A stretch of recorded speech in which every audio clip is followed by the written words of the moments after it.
He was everything the people wanted. Tall, impressive, chosen, the first king of Israel. He had a prophet who spoke directly for God.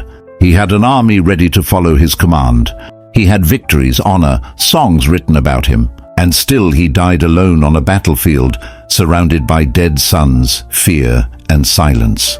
This is the story of Saul, the man who had everything God could give a leader and lost it piece by piece, not in a single day, but in a series of choices that looked small until it was too late to go back. What happened to him is not just history, it's a mirror.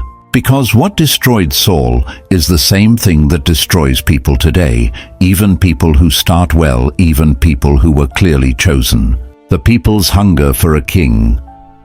For a long time, Israel didn't have a king. They had judges, not politicians sitting on thrones, but rescuers that God raised in times of crisis. It sounded beautiful on paper. God as king. A prophet to speak his will. Tribes working together. But in real life it hurt. Neighboring nations attacked. Philistines, Ammonites, Moabites, Amalekites. Villages burned, families enslaved. Fields destroyed right before harvest. People were tired of living one miracle away from survival. They looked at other nations with their kings, their permanent armies, their iron weapons, their visible power, and something inside them said, "We want that. We want a king we can see." So they went to Samuel the prophet. "Give us a king to judge us," they demanded. Samuel was crushed. He had led them for years. He prayed, he wept. But God told him something shocking. "They didn't reject you. They rejected me as their king." Even so, God allowed it. He told Samuel to warn the people first. "A king will take your sons for his army. He will take your daughters as servants. He will take your best fields, olive trees, vineyards.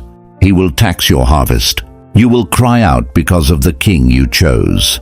They listened, they understood, and they still said, "We want a king anyway." The Spirit of God falls on Saul. He begins to prophesy. People who knew him are shocked. Is Saul also among the prophets? Something had shifted. Outwardly, he was the same man. Inwardly, things would never again be simple, hiding among the baggage. But a private calling is not the same as public acceptance. The tribes gathered at Mizpah to select their first king. Samuel called them tribe by tribe. One by one, the lot fell from tribe to clan, from clan to family, from family to person. Benjamin, then Saul's clan, then Saul's name. Silence. They looked around. Where is he? God had chosen him. Samuel had anointed him. The lot had confirmed it. But Saul was missing. He wasn't at the front, chest out, ready for the crown. He was hiding. Among the baggage, among the supplies, the man chosen to stand above the people was trying to disappear among objects. Why? Fear, insecurity, feeling small inside even when everyone sees you as big. That tension would follow him for the rest of his life. They dragged him out. When he stood, he towered over everyone. People shouted, "Long live the king!" Some celebrated, some despised him quietly. Saul went home not to a palace but to his farm. He returned with a group of valiant men whose hearts God had touched. Others whispered, "How can this man save us?" Saul didn't answer. He stayed quiet, for now. The first crisis, a city about to lose its eyes. Real kings are not made by ceremonies. They're revealed by crisis. The test came when an Ammonite king named Nahash surrounded the city of Jabesh Gilead. He made a deal. "I will make a treaty with you on one condition. I gouge out the right eye of each of you and bring disgrace on all Israel." No negotiation, no mercy. The men of Jabesh begged for 7 days to find help. If no one came, they would surrender their eyes. They sent messengers. Word reached Gibeah where Saul lived. He was coming home from the fields behind his oxen when he heard people crying. "What's wrong?" he asked, they told him. And something happened inside him. The Spirit of God came powerfully upon Saul. His anger burned. He took a pair of oxen, cut them into pieces, and sent the parts through all Israel. The message was clear. This is what will be done to the oxen of anyone who does not follow Saul and Samuel into battle. Fear of the Lord fell on the people. 330,000 men responded. Saul divided the army, attacked at dawn, and by mid-morning the Ammonites were shattered. The city was saved. The people saw what a king empowered by God could do. Some wanted to execute the men who had doubted Saul. But Saul said, "No one will be put to death today, for this day the Lord has rescued Israel." That day Saul was at his best, strong, merciful, aware that victory came from God, not from him. The kingdom was confirmed, joy exploded. Sacrifices were offered. Samuel led the people in renewing the kingship. Everything looked promising, but early victories can hide deep cracks that only appear later. The silent crack, a heart that needs approval. Samuel wasn't just a prophet. He was like a spiritual father to Saul. He warned the nation again, "If you fear the Lord and serve him faithfully and obey his voice, good. But if you rebel, you and your king will perish." Saul heard this. He nodded. He agreed. But inside, another voice spoke louder. The fear of losing people's approval. That voice is quiet at first. It shows up in small decisions, in protecting image, in choosing what looks good in the moment over what God said clearly. That voice would slowly kill him. Soon the Philistines gathered a massive army, chariots, horsemen, soldiers like sand on the seashore. Israel was terrified. They hid in caves, bushes, rocks, pits. Some even crossed the Jordan to run away. Saul remained at Gilgal with a trembling army. Samuel had given a clear order, "Wait 7 days for me. I will come and offer the sacrifice." Day 1, day 2, day 3, nothing. Soldiers kept leaving. Every hour the army got smaller. The pressure got bigger. Day 6, day 7. The 7th day passed and Samuel wasn't there yet. Saul looked at shrinking numbers, looked at the enemy, felt the eyes of his men. Something inside said, "Do something now, or you will lose everything." So he did what looked spiritual but was actually rebellion. He offered the burnt offering himself. The fire was still burning, the smell of sacrifice still in the air when Samuel appeared. "What have you done?" Saul answered like many of us answer when we disobey out of fear. "I saw the men scattering." "You didn't come when you said you would. The Philistines are assembling. I forced myself to offer the burnt offering. In other words, I had no choice." God's command wasn't practical anymore. Samuel's reply cut through excuses. "You acted foolishly. You have not kept the command of the Lord. If you had, he would have established your kingdom over Israel for all time. But now your kingdom will not endure. The Lord has sought a man after his own heart." Notice this. Saul is still on the throne. He still wears the crown. He still commands the army. But something invisible broke. His dynasty was cancelled. Outwardly nothing changed. Inwardly everything did. And a man named David quietly enters God's long-term plan. While Saul counted numbers, his son Jonathan looked at God. Jonathan slipped away with his armor-bearer and climbed toward a Philistine outpost. He said something simple but powerful. "Nothing can hinder the Lord from saving, whether by many or by few." They attacked. 20s of enemies fell. Panic spread. The Philistine camp melted in confusion. Saul saw the chaos from a distance but didn't understand who started it. Even when God was using his own son, Saul's leadership felt more like reaction than faith. He made a foolish vow. "No one is allowed to eat until evening until I have avenged myself on my enemies." Soldiers fought all day hungry, stumbling in weakness. Jonathan, who didn't hear the vow, tasted honey in the forest. His strength returned. When he discovered his father's oath, he said, "My father has brought trouble on the land." By the end of the day, the people were so starved they ate meat with blood still in it, breaking God's law. One impulsive curse meant to look spiritual ended with more disobedience, more guilt, more confusion. This is how Saul led now, with fear, with rash words, with image over obedience. And yet God was still patient for a while. The Amalek mission, partial obedience, full rejection. Then came a mission that would define him. God told Saul through Samuel, "Go and attack the Amalekites. Totally destroy all that belongs to them. Do not spare them." It was judgment on a nation that had attacked Israel at their weakest centuries before in the wilderness and had never stopped fighting them. Saul gathered the army and attacked. He defeated the Amalekites. But he didn't do what God actually said. He spared Agag, their king. He kept the best sheep, cattle, fattened animals, lambs, everything that looked good. He destroyed only what was despised and weak. It looked like obedience. It felt like victory. But it was selective. God spoke to Samuel, "I regret that I have made Saul king, because he has turned away from me and has not carried out my instructions." Samuel cried all night. Early in the morning, he went to confront Saul. Saul saw him and smiled. "Blessed be you of the Lord. I have carried out the Lord's command." Samuel listened and then raised a simple question. "What then is this bleating of sheep in my ears? What is this lowing of cattle that I hear?" The sound of animals became proof of disobedience. Saul quickly blamed the people. "The soldiers brought them to sacrifice to the Lord your God. We destroyed the rest." Samuel's reply still shakes leaders. Does the Lord delight in burnt offerings and sacrifices as much as in obeying the Lord? To obey is better than sacrifice, and to heed is better than the fat of rams. Rebellion is like the sin of witchcraft, and arrogance like the evil of idolatry. Because you have rejected the word of the Lord, he has rejected you as king. Saul's mask cracked.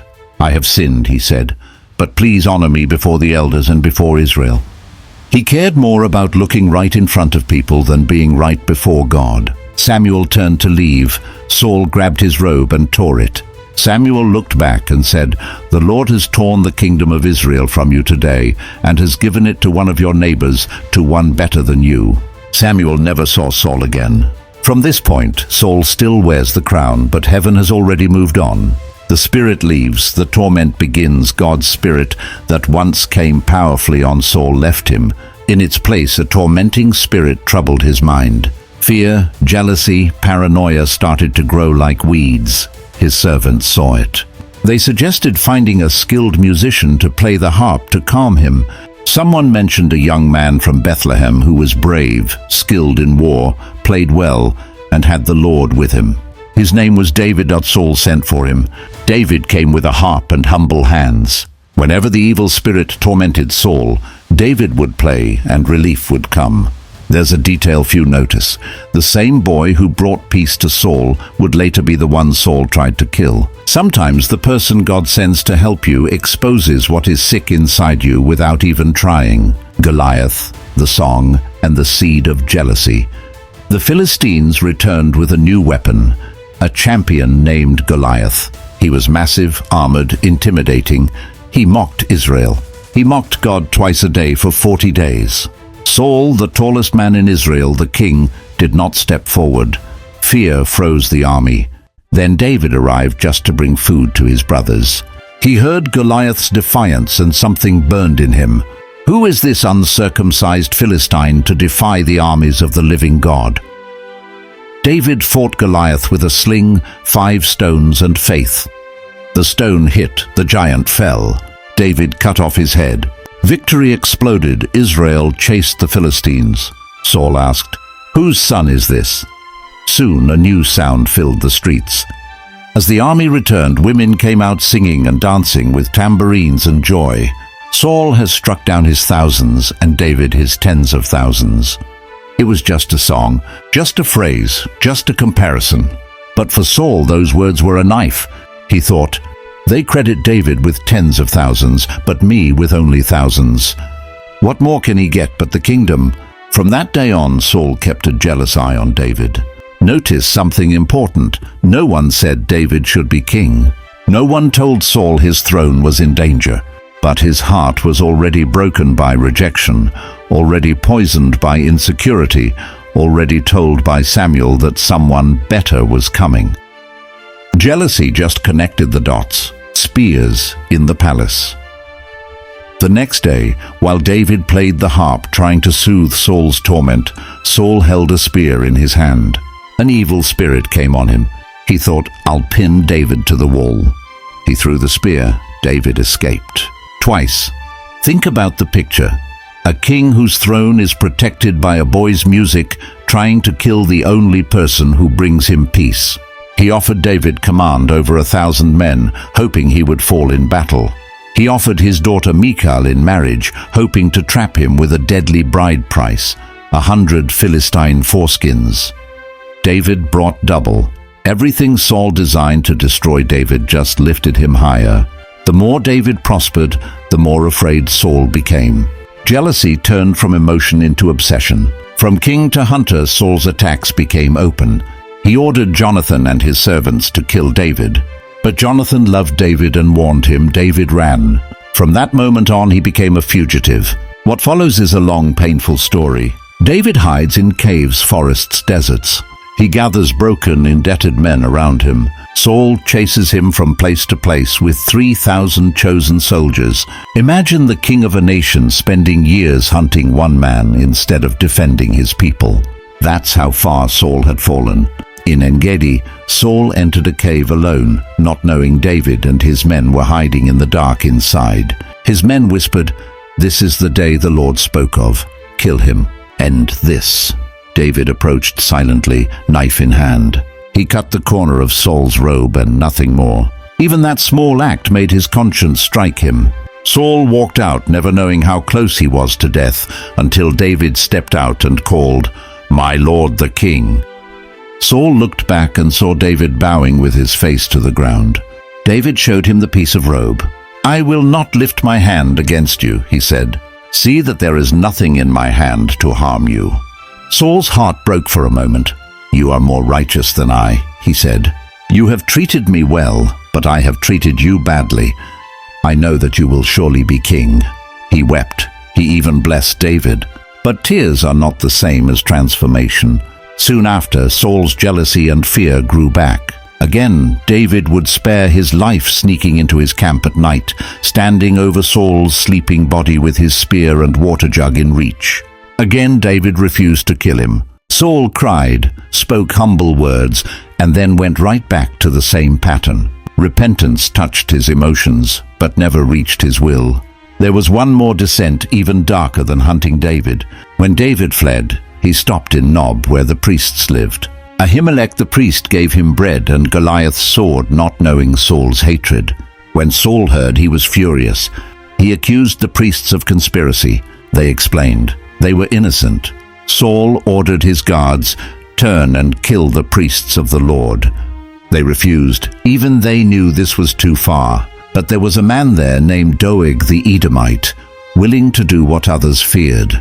He slaughtered 85 priests that day, and then went to Nob and killed men, women, children, babies, oxen, donkeys, sheep. A village wiped out because Saul could not control his paranoia. The king who once rescued a city now destroyed one. His sin was no longer just between him and David. It was spilling over onto everyone near him. Time passed. David hid among the Philistines for a season. Saul watched from a distance as his influence shrank. Then the Philistines gathered for war again, this time with overwhelming force.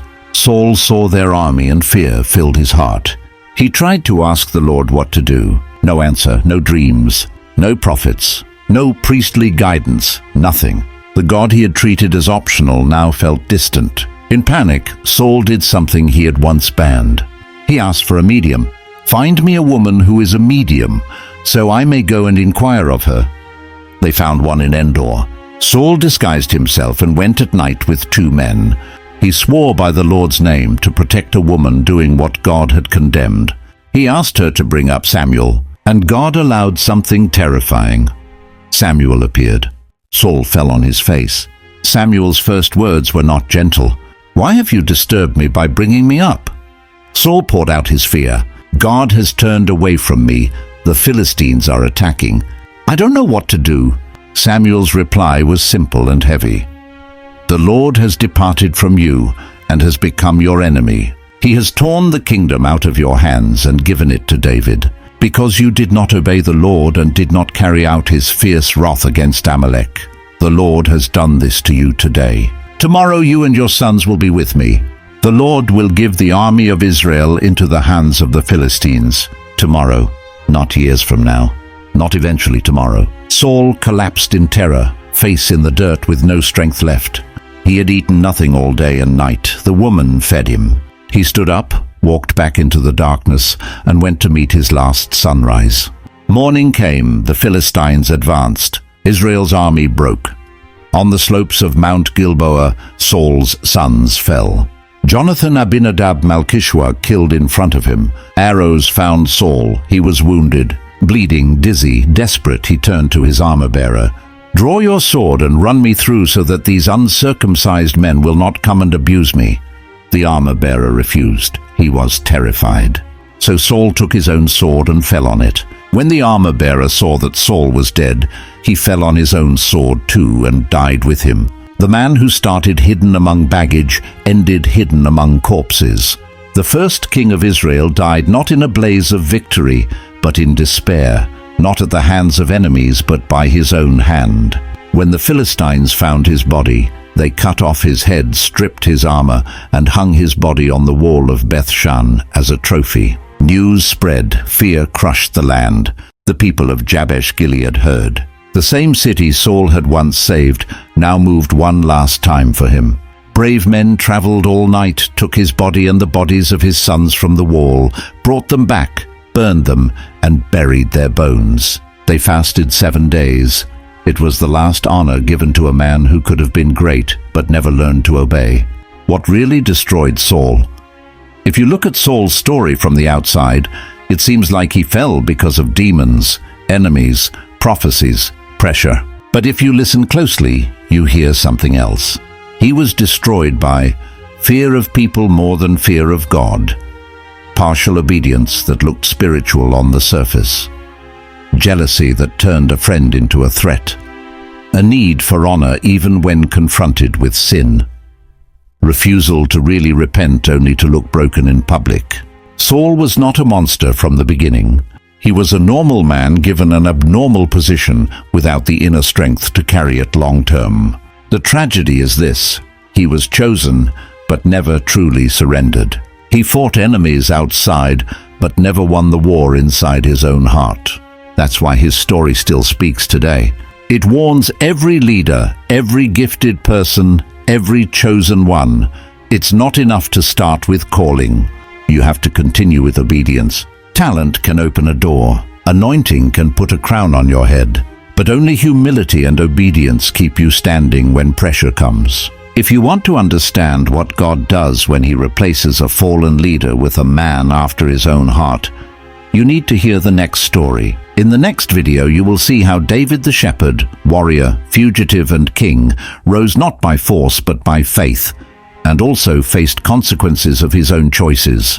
As you watched Saul's story, ask yourself this: was his greatest enemy really David, or was it fear?